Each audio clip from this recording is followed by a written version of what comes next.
Hello friends, welcome to learn service. This is Ram Soni.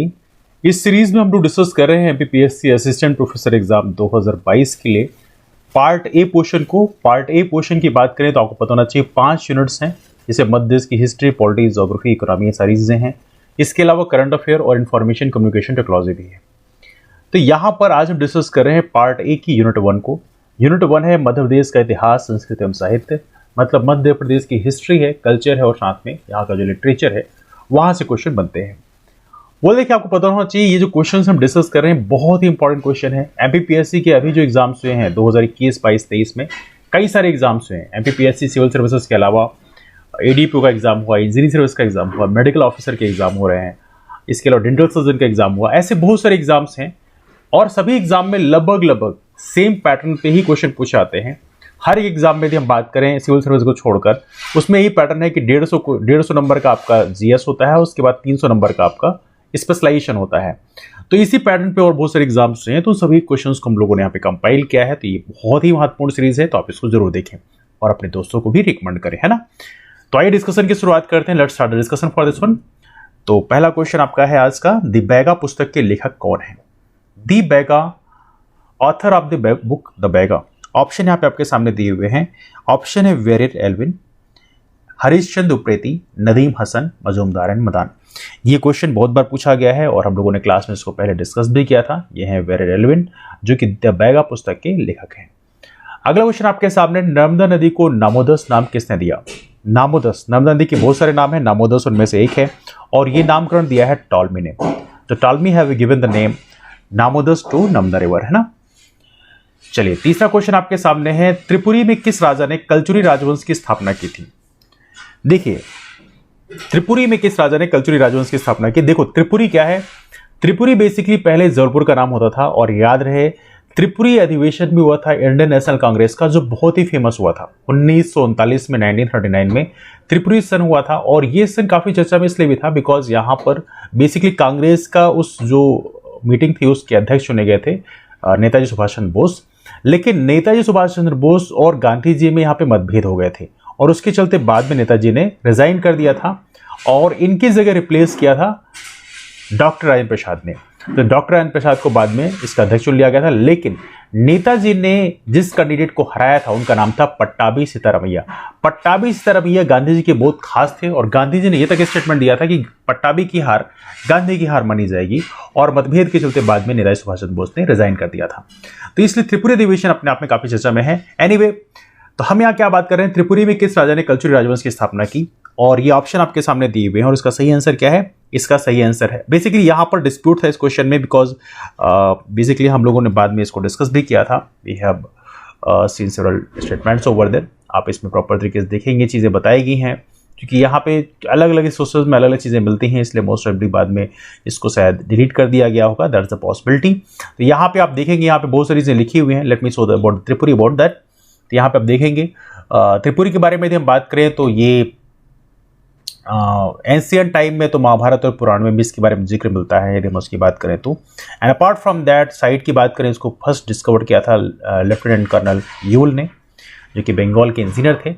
और इसके बाद त्रिपुरी की बात करें तो छेदी किंगडम में Tripuri was the part of Chhedi kingdom. क्योंकि आपको पता होना चाहिए जो महाजनपद काल है वहाँ 16 महाजनपद हुआ करते थे, तो उसमें से जो 16 महाजनपद में जो छेदी महाजनपद था उसका पार्ट त्रिपुरी हुआ करता था। याद होना चाहिए हमारे यहाँ जो है Tripuri is a very important place under the Chhedi kingdom, है ना। और ये 6th सेंचुरी बीसी की बात कर रहे हैं, जब उस समय बेसिकली काफ़ी एंशिएंट टाइम है। हालांकि जो हमारे गौतम बुद्ध साहब हैं वो भी महाजनपद काल के ही माने जाते हैं ना। और बाद में मौर्य रूल के अंडर में आ गया था, है ना। तो अशोकन रॉक एडिक्ट्स में जो रूपनाथ है वहां पर इसके बारे में जिक्र मिलता है ना। अपार्ट फ्रॉम दैट यहाँ पे आप देखेंगे 1st सेंचुरी बीसी की बात करें तो it was captured by Satavahana. Satavahana ने इसको कैप्चर कर लिया था। तो ये चीज़ें प्रॉपर तरीके से बताई जा रही हैं आपके सामने। और 4th सेंचुरी की बात करें तो यहाँ पर जो गुप्त एम्पायर है उसका प्रभाव यहाँ पे देखने के लिए मिलता है ना। अब यहाँ बहुत सारी चीज़ें और भी बताई गई हैं। 2nd सेंचुरी की बात करें तो यहाँ पर सातवाहन इंस्क्रिप्शन जो है आपके बघूरा जौलपुर से मिलता है। 11th सेंचुरी स्कल्पचर की बात करें तो शिवाज हेड मिलता है, जिसमें जो रानी दुर्गावती म्यूजियम में मिलता है। तो ये सारी चीज़ें प्रॉपर तरीके से यहाँ पे बताई गई हैं। 64 योगिनी मंदिर के बारे में डिस्कस किया गया है जो कि भेड़ाघाट में है ना। तो ये सारी चीज़ें यहाँ पे बताई गई हैं। 7th सेंचुरी की बात करें तो यहाँ पे है कलचुरी वंश की स्थापना किया था वामराज ने। तो जो क्वेश्चन अभी हम डिस्कस कर रहे थे, किसने कल्चुरी वंश की स्थापना यहां पे किया था, तो यहां पे ऑप्शन आपके सामने वामराज ने, और कैपिटल बनाई थी त्रिपुरी को। यदि हम बात करें कल्चुरी वंश में, तो है कल्चुरी किंगडम जो है उसकी स्थापना किसने किया था, वामराज ने किया था। तो यहां पे बेसिकली जो ऑप्शन दिए हुए आपके सामने लक्ष्मीकर्ण, कोकल और यशकर्ण और नरसिंह, तो यहां पे कोई ऑप्शन बेसिकली ऐसा मैच नहीं करता। हाँ, सबसे प्रतापी राजा की यदि हम बात करें तो लक्ष्मीकर्ण थे, इसमें कोई शक की बात नहीं है। तो यहां पे इसलिए इस क्वेश्चन में डिस्प्यूट होने के कारण इस क्वेश्चन को बाद में डिलीट कर दिया गया था, है ना। तो यहां पर याद रखें, फॉर्मेशन तो किया था लेकिन स्थापना किया था किसने, वामराज ने। तो ये नाम आपको जरूर ध्यान रखना है, ठीक है। अब यहां बहुत सारी चीजें लिखी हुई हैं तो उसके बारे में डिस्कस करने की जरूरत नहीं, आप बाद में पढ़ सकते हैं। चलिए, let's come back over here. तो ये क्वेश्चन बाद में एमपीपीएससी ने डिलीट कर दिया था ना। चलिए, this question was deleted. Now fourth question में चलते हैं। अंग्रेजों ने मंदसौर की संधि किसके साथ की थी? मंदसौर की संधि बड़ी ही फेमस संधि थी और इसके बारे में बेवली हमने डिस्कस भी किया था कि जो होलकर हैं उनके साथ मंदसौर की संधि जो है हुई थी, और उस समय वहां के राजा थे मल्हार राव होलकर। तो मंदसौर की संधि जो है ये काफी महत्वपूर्ण संधि है, और इसके चलते जो होलकर है इन्होंने सब्सिडरी लाइन सिस्टम को ज्वाइन कर लिया था, और सब्सिडरी लाइन सिस्टम बहुत ही क्रिटिकल था, आप लोगों को पता होना चाहिए। और क्या आप कमेंट करके बता सकते हैं सब्सिडरी लाइन सिस्टम को पूरे भारत में सबसे पहले किस राजा ने ज्वाइन किया था? Please do comment this out. तो ये है मल्हार राव होलकर जिन्होंने मंदसौर की संधि में साइन किया था। चलिए अगला क्वेश्चन करते हैं। Let's get the next question. Okay, just 1 second. Okay, here go. पांचवा क्वेश्चन है, स्वतंत्रता संग्राम सेनानी है ठाकुर निरंजन सिंह किस क्षेत्र से संबंधित है? तो फ्रीडम स्ट्रगल में आपका महत्वपूर्ण कंट्रीब्यूशन है और आप महाकौशल क्षेत्र से हैं। महाकौशल मतलब जबलपुर के आसपास का जो एरिया है यही महाकौशल कहलाता है। अगला क्वेश्चन है, मंदसौर अभिलेख की रचना किसने की थी? मंदसौर इंस्क्रिप्शन, इसकी रचना किया था वत्स भट्टी ने। तो ये नाम आप याद रखिएगा, बहुत ही महत्वपूर्ण क्वेश्चन है, वत्स भट्टी। भड़म नृत्य किस जनजाति से संबंधित है? क्योंकि हमारी जो जनजातियां हैं उसके जो कल्चर्स हैं वहां से क्वेश्चन एग्जाम पूछाते हैं, और भड़म नृत्य जो है हमारी भारिया जनजाति से संबंधित है। और भारिया जनजाति कहां निवास करती है? भारिया जनजाति निवास करती है पातालकोट में। कहां निवास करती है? पातालकोट में। पातालकोट कहां पे है? ये आपके छिंदवाड़ा जिले में है। तो ये भी आप लोग यहां पर ध्यान रखेंगे। One of the most backward tribe मानी जाती है भारिया जनजाति। आठवां क्वेश्चन है, हीरा भूमिया मेला कहां लगता है? हीरा भूमिया मेला लगता है आपके ग्वालियर में। कहां लगता है हीरा भूमिया मेला? ये लगता है आपके ग्वालियर में। 9th क्वेश्चन आपके सामने, वृहत संहिता की रचना किसने की थी? देखिए, वृहत संहिता की रचना यहां पर किया था किसने? That was Varaha Mihira. वराह मिहिर ने वृहत संहिता की रचना की थी। संहिता से क्वेश्चन इस तरह से बन जाते हैं, तो ये थोड़ा सा आपको ध्यान रखना है। अगला क्वेश्चन आपके सामने, भैरवगढ़ क्यों प्रसिद्ध है? भैरवगढ़ से क्वेश्चन पूछा गया है और इसका सही आंसर है वस्त्र उद्योग के लिए, है ना। तो वस्त्र उद्योग के लिए आपका भैरवगढ़ फेमस है, तो इसको आप लोग ध्यान रखेंगे। और यहां का जो भैरवगढ़ प्रिंट है बड़ा फेमस है, और याद रहे ये कहां पड़ेगा? ये पड़ेगा आपके उज्जैन जिले में। ये भी आपको यहां पर याद रखना है, भैरवगढ़, है ना। चलिए चलते हैं 11th क्वेश्चन की तरफ। ओंकारेश्वर का प्राचीन नाम क्या है? तो ओंकारेश्वर का प्राचीन नाम, क्वेश्चन बिल की देखा है तो बहुत सारे एग्जाम में पूछा गया है, और ये है मानधाता। तो ओंकारेश्वर का प्राचीन नाम क्या है? मानधाता। मानधाता नगरी के रूप में फेमस है। और ओंकारेश्वर कहां पे है? ये पड़ेगा आपके खंडवा जिले में। कहां पड़ेगा? खंडवा जिले में। और खंडवा जिले का नाम क्या है? इसका नाम है Purvi Nimar, that is called as a east Nimar, है ना। ये भी आप लोग याद रखें। वेस्ट निमाड़ किसको बोलते हैं? पश्चिमी निमाड़ बोलते हैं हम खरगोन को। और खरगोन में क्या है? खरगोन में बहुत ही महत्वपूर्ण है, वो है माहेश्वर का किला। और याद रहे, माहेश्वर जो है हमारे होलकर साम्राज्य की दूसरी राजधानी बनाई गई थी देवी अहिल्याबाई के टाइम में। ये भी आपको पता होना चाहिए, है ना। नाउ 12th क्वेश्चन चलते हैं। लोकमत समाचार पत्र के संपादक कौन थे? लोकमत, इवनली एमपीपीएससी मेंस में इस बार लोकमत से क्वेश्चन ही पूछा गया था, और लोकमत समाचार पत्र के संपादक थे पंडित द्वारका प्रसाद मिश्र। ये क्वेश्चन बहुत इंपॉर्टेंट है, इसको आप लोग जरूर ध्यान रखेंगे। ये क्वेश्चन भी मल्टीपल बार पूछा गया है। चलिए चलते हैं 13th क्वेश्चन की तरफ। मध्य प्रदेश से किस प्रसिद्ध व्यक्तित्व का संबंध ग्वालियर शहर से नहीं है? राजा भैया पूंछ वाले का तो बहुत फेमस है, पंडित शंकर राव भी हैं, तानसेन भी हैं। उस्ताद आमिर खां की बात करें, इनका संबंध कहां से है? इनका संबंध इंदौर घराने से। कहां से संबंध है इनका? इनका संबंध है इंदौर घराने से। ये भी आपको यहां पे ध्यान रखना है। 14वां क्वेश्चन है, किस ऐतिहासिक अभिलेख में सूर्य मंदिर निर्माण का उल्लेख मिलता है? और ये कौन सा है सूर्य मंदिर निर्माण का उल्लेख मिलता है? मंदसौर अभिलेख में, है ना।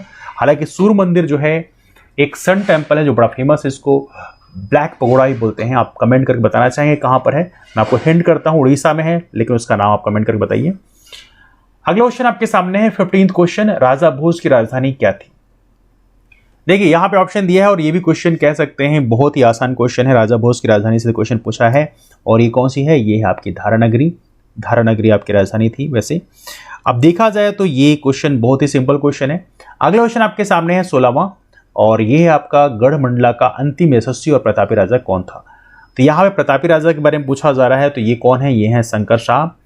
तो याद रहे 1857 क्रांति में शंकर शाह का एक बहुत बड़ा कंट्रीब्यूशन है और शंकर शाह और उनके बेटे दोनों की अंग्रेजों ने तोप से उड़वा दिया था। तो बेसिकली फ्रीडम स्ट्रगल में बहुत ही बड़ा कंट्रीब्यूशन बनाया जाता है। तो शंकर शाह के बेटे का नाम क्या था, शंकर शाह के बेटे का नाम था रघुनाथ शाह और रघुनाथ शाह का नाम भी कई बार एग्जाम में पूछा जाता है। तो दोनों के नाम को यहाँ पर ध्यान रखना है।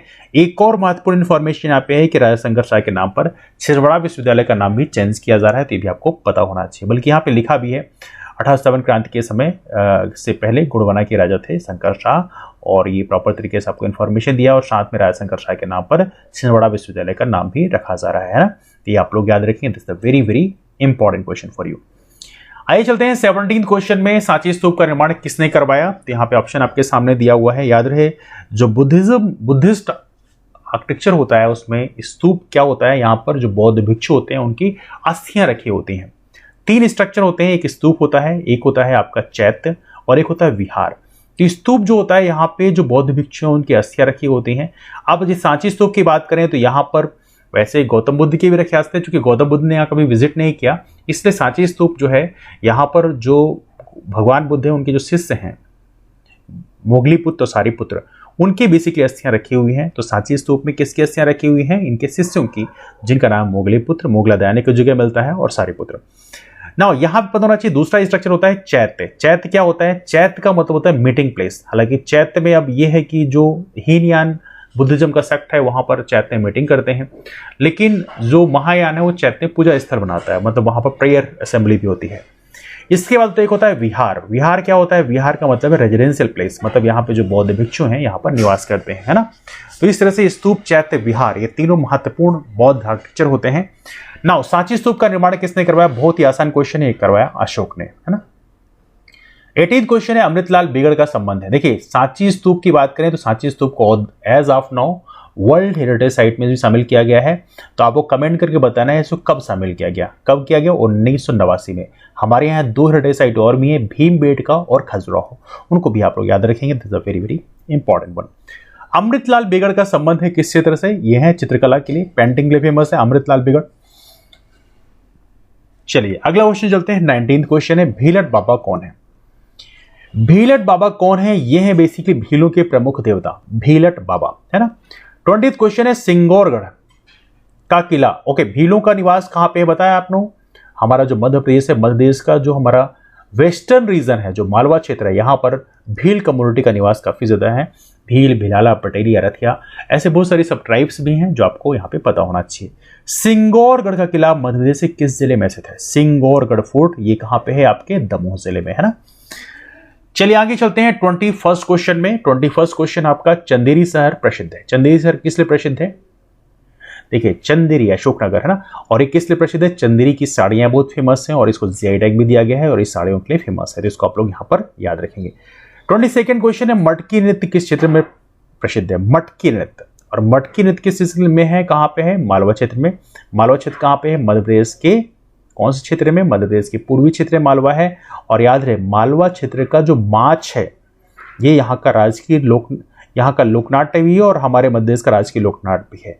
लेकिन यदि नृत्य की बात करोगे कि हमारे मध्य प्रदेश का राजकीय लोक नृत्य क्या है, वो है राई। राई मध्य प्रदेश का राजकीय लोक नृत्य है जो कि बुंदेलखंड अंचल का है, ये भी आपको पता होना चाहिए, है ना।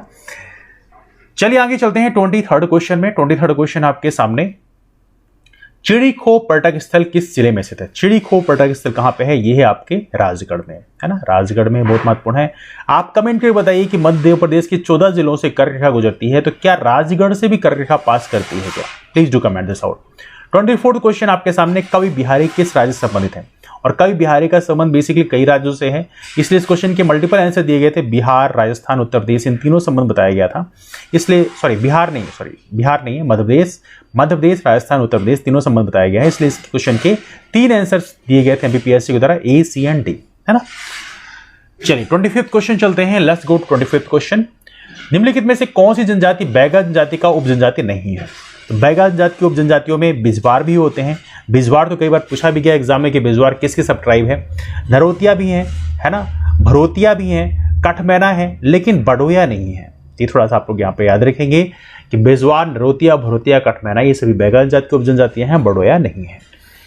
अगला क्वेश्चन आपके सामने है 26 क्वेश्चन पूछा गया, विमुक्त जाति दिवस मध्य प्रदेश में किस दिनांक को मनाया जाता है?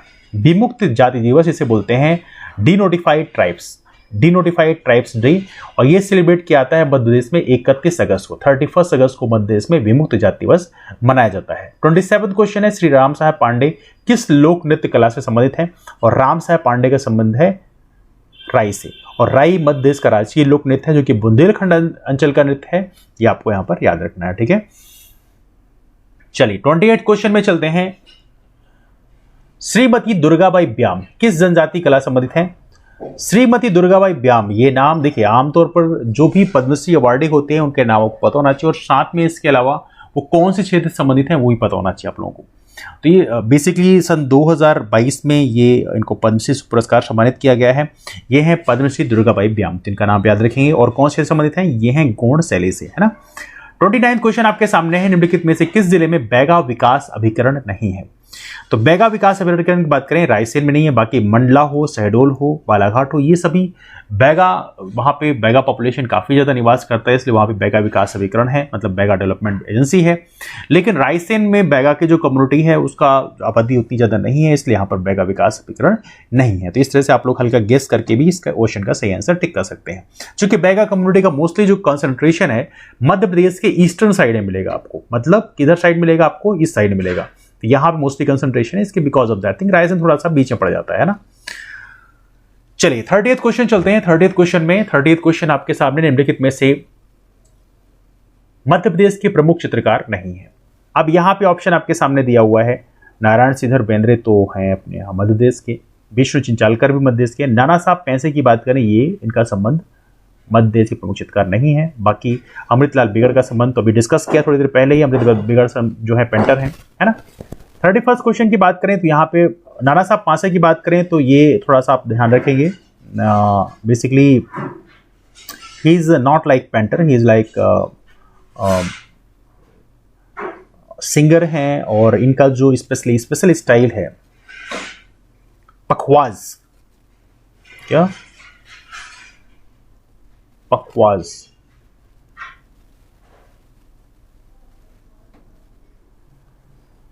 तो पखवाज सिंगिंग के लिए फेमस हैं। और पखवाज कैसा होता है मैं आपको दिखाता हूं, let me show this one two you.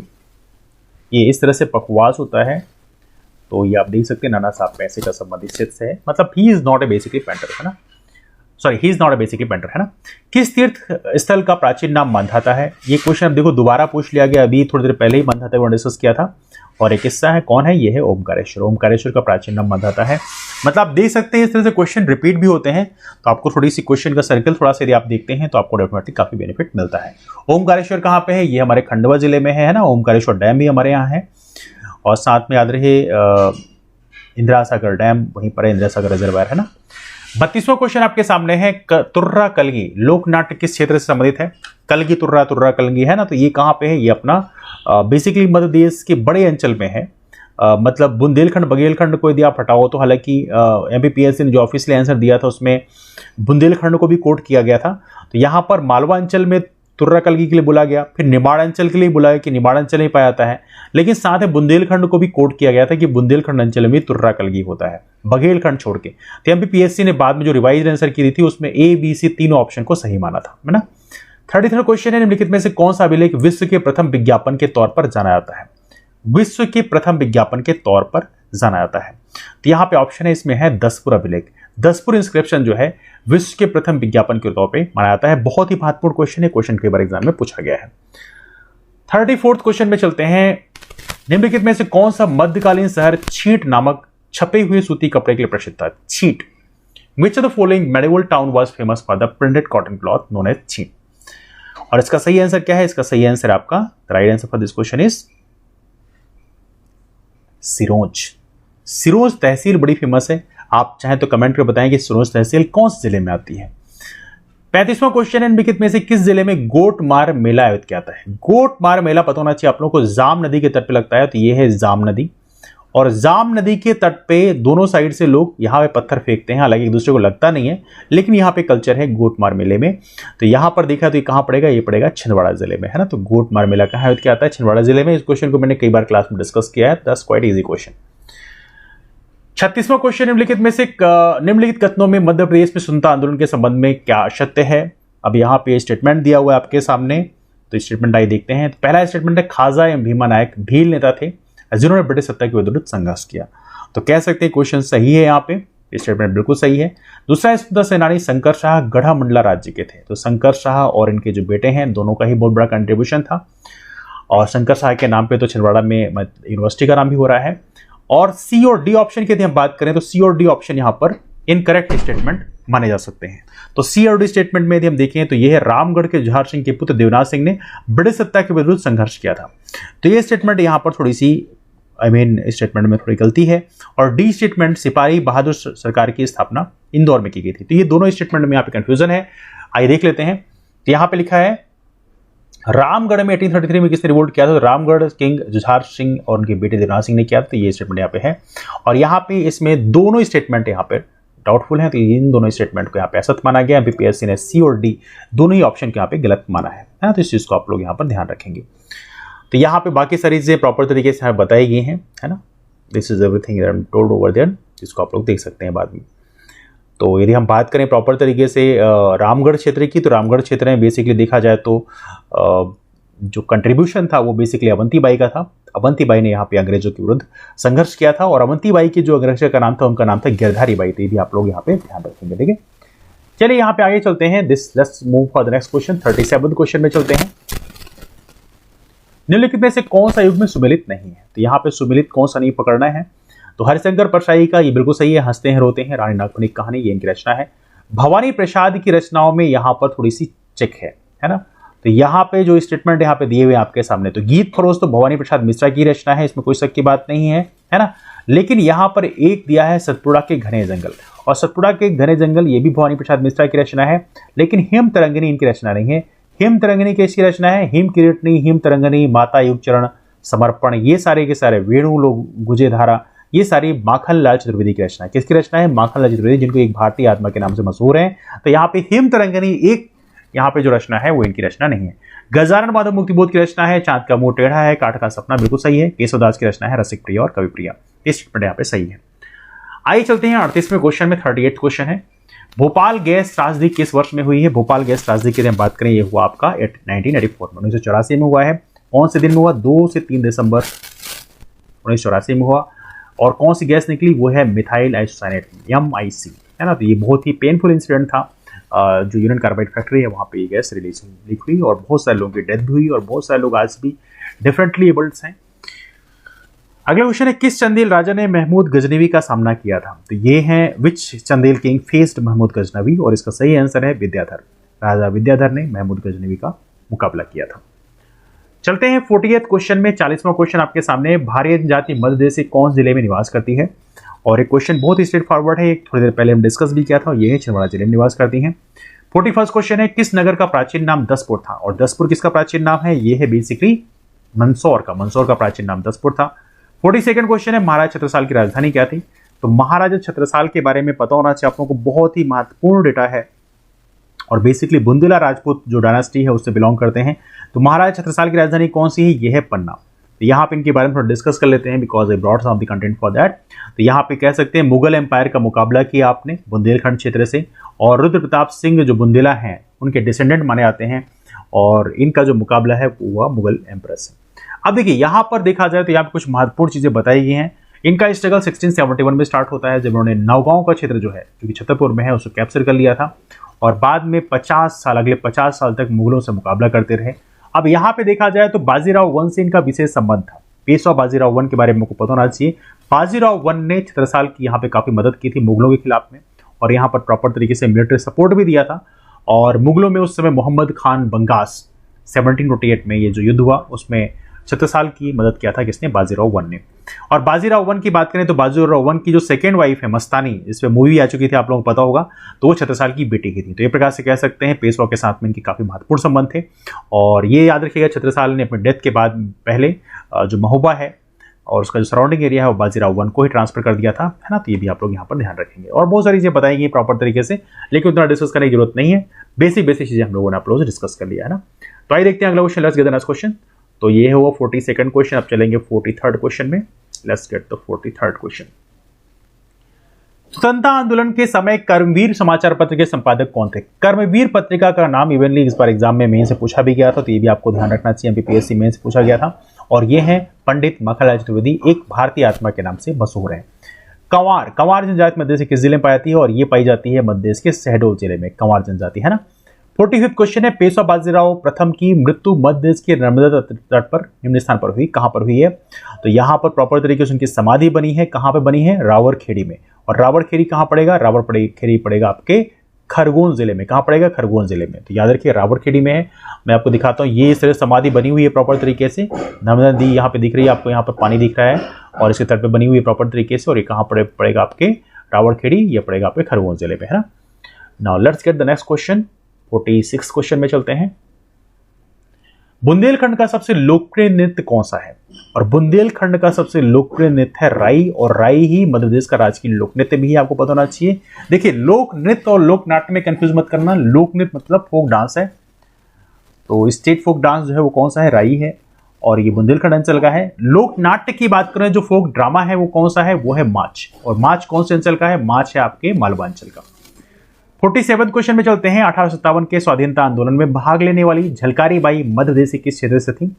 अब देखो, झलकारी बाई की बात करें, ये बेसिकली अंगरक्षिका थी। किसकी अंगरक्षिका थी? झांसी की रानी लक्ष्मीबाई की। अब देखो, झांसी की रानी लक्ष्मीबाई की हम बात करें तो लक्ष्मीबाई जो है, इनकी जो अंगरक्षिका थी ये थी झलकारी बाई, है ना। और जो अवंती बाई थी, रानी अवंती बाई,